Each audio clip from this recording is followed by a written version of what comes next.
Hello, hello. This is part of a long, loose series of messing around with little web app AI experiments. Recently they released this model, OpenAI did, DALL-E. It's very good at generating images from text. I've been playing around with this a lot. This is where my Discord avatar comes from. You can just change these parameters, so we can say, oh, how about a hexagon pink plate? Yeah, there it is. How about a brown lunchbox that's a square? And the demos just kind of get crazier and crazier. We got different textures. How about a guacamole tetrahedron? How about a denim tetrahedron? You know, the great pyramid of Gene. How about 4 clubs sitting on a table?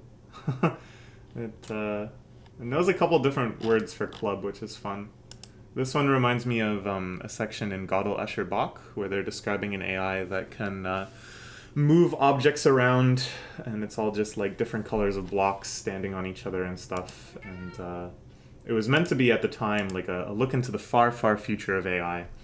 But this is something that I'm sure Hofstadter could never have conceived of at the time, that you can just ask it to build the scene yourself. My favorites are like the emojis. I think it does a pretty good job with these. Like, one in every sample is genuinely cute and kind of hilarious. Penguin wearing a green hat, blue gloves, yellow shirt, red pants. Beautiful. Yeah, kind of mind-blowing, right? It just goes on and on and on like this.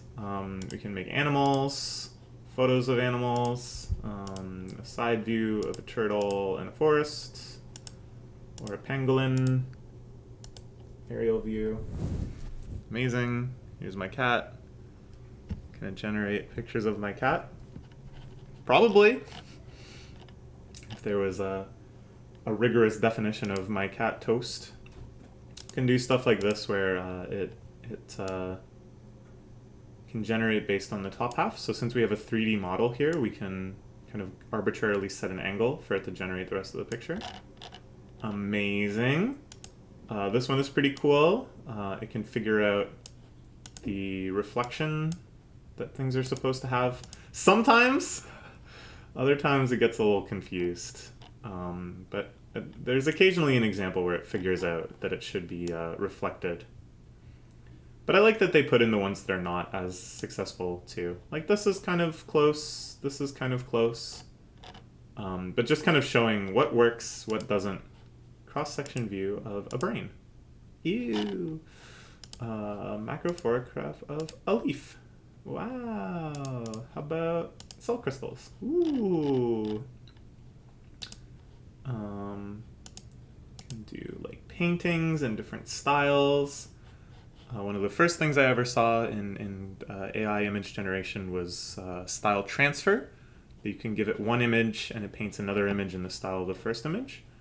But here, just from purely text, it's able to figure out what you're looking for. Let's go drink summer. I like these. I like these. We got different mediums drawn on the sidewalk. Blue eggplant, pink eggplant on a button. It's unreal. This is showing some like very practical things that you can generate. Mannequins wearing stuff. I feel like the first practical application of all of this is just going to be, and by practical I mean makes money, is just going to be spamming the web with like fake content that show products you can't really buy because they don't really exist. But you know, we can make some good outfits here. That's cute. I would wear something like that. Or this sort of thing for like furniture catalogs and stuff. Why bother going to actually set this up and take a photograph of it? You can just make the AI draw it yourself, and at a glance you wouldn't be able to tell. You would think, oh, this is just showing the interior of some hotel. So I feel like we are going to create an entire fake world that vastly exceeds the amount of content in our real world. Trivially, that there'll be all these places that don't exist that we've seen photographs of, all of these products that don't exist that we've seen pictures of. So this sort of stuff, I don't know, kind of freaks me out. Not really sure what the implication of that sort of thing is going to be, what that's going to lead to. But, you know, the ones where we're just getting some nice paintings of, you know, a turtle in a forest during winter. Oh, it's lovely. And just what I wanted to see. These ones are fun. Baby lemur in a helmet, playing the grand piano.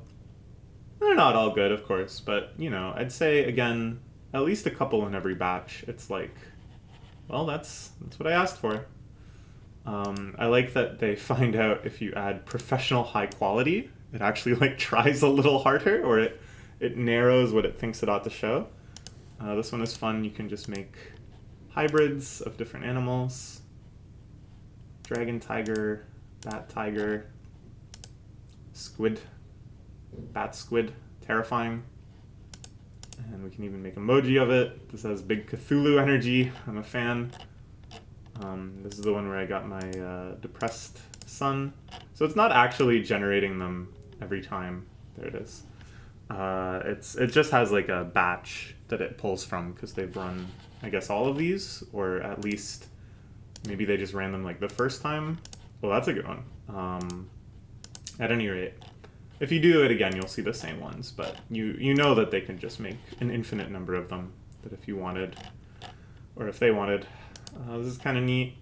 Can sketch the cat. Doesn't work great, but, you know. Zoom in on the cat. Getting close to the CSI enhance. What if it was purple? What if it wore headphones? Oh, this is quite good. Some of these are pretty good. This one's pretty good. How about this dog wearing headphones? Yeah! Sometimes it's just a different dog, but it gets that it has to be a dog wearing headphones. How about this Bengal cat wearing headphones? Some of them have a real comical energy. This one is neat. Again, just kind of making hypothetical products that maybe once somebody orders them, they come into real existence, or maybe they don't. Maybe it's just a scam. I don't know. But at a glance, I don't think you would say, oh, that's not real. You'd say, oh, what a cute teapot. I'm going to buy it. Maybe. This is kind of interesting. This is like an IQ test to try to see if you can figure out the pattern. This obviously is going to be a box with a plus sign in it. But, you know, they do okay, I guess. They can figure out the pattern, like here. I think it's missing this thing. I don't know. This one is pretty crazy. Just because they have, like, every country. How about a museum in New Zealand? Maybe, I don't know. How about a museum in Fiji? Sure. How about the food of Fiji? I don't know. Looks about right. How about the food of Peru? Tasty. The plants of Peru? That's about what I would expect. The plants of Turkey? Maybe. Looks like they have a lot of kind of succulents and ferns, perhaps. Plants of Japan? Yeah. The food of Japan? Delicious. Look at this fish-like substance. But it's doing pretty good. It's close. It's obviously rice, obviously some sort of fish. These places in San Francisco, they evoke a sense of deja vu, eerie simulacra of streets, sidewalks, and cafes. I've been to like a few of these places. Japantown, from the water. See, this is funny because Japantown is like landlocked. You can't really see it from the water like this. The pagoda is covered up by like a ton of other buildings from the waterfront, but they've managed to put it there from a tall vantage point. I guess in the morning.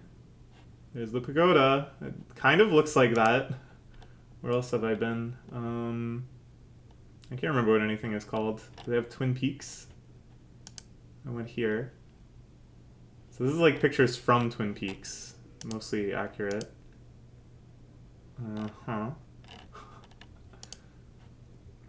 And here you can kind of start off the picture. This one's going to be darker because there's the moon. I went here before. It's pretty nice.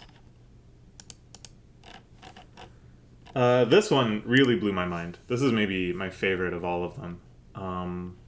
That we can generate a few different phones. A phone from the future. It's a little confused with distant future, but that kind of looks like a phone from the future.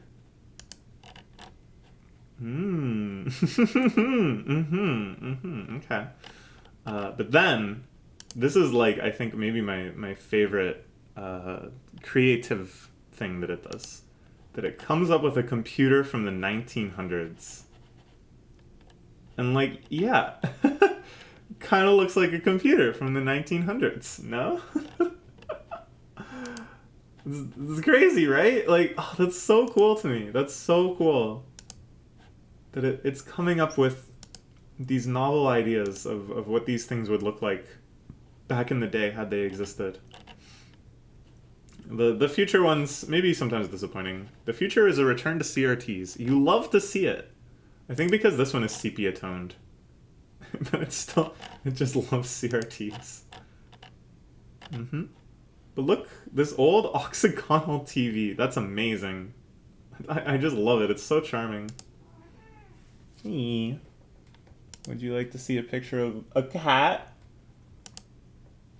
These old-timey cars. Distant future car is just like an iPhone. Oh, man. A music device? It really looks like it would have looked like, right? Kind of? Unreal. Okay, so this one is pretty great. Lots of fun to be had just in these demos, and then hopefully at some point a model will be released that we can just type arbitrarily into. Of course, the results are not always going to be great, but it's still pretty fantastic. I would really recommend checking it out. It's a lot of fun. You can put a cat in a bow tie. We all have been waiting to make a postage stamp out of this dog. There he is. Or, you know, wear a hat. Put on the hat, boy. This one didn't work out for... Oh, that's a good one. Look at that. He's just wearing the hat. Usually he turns into a different dog, but sometimes he just wears the hat. Look at that. Okay. Lots of fun. In the next video, which I might also publish right now, or tomorrow, we're going to look at something even crazier that's in vaguely the same line. Okay. Bye-bye.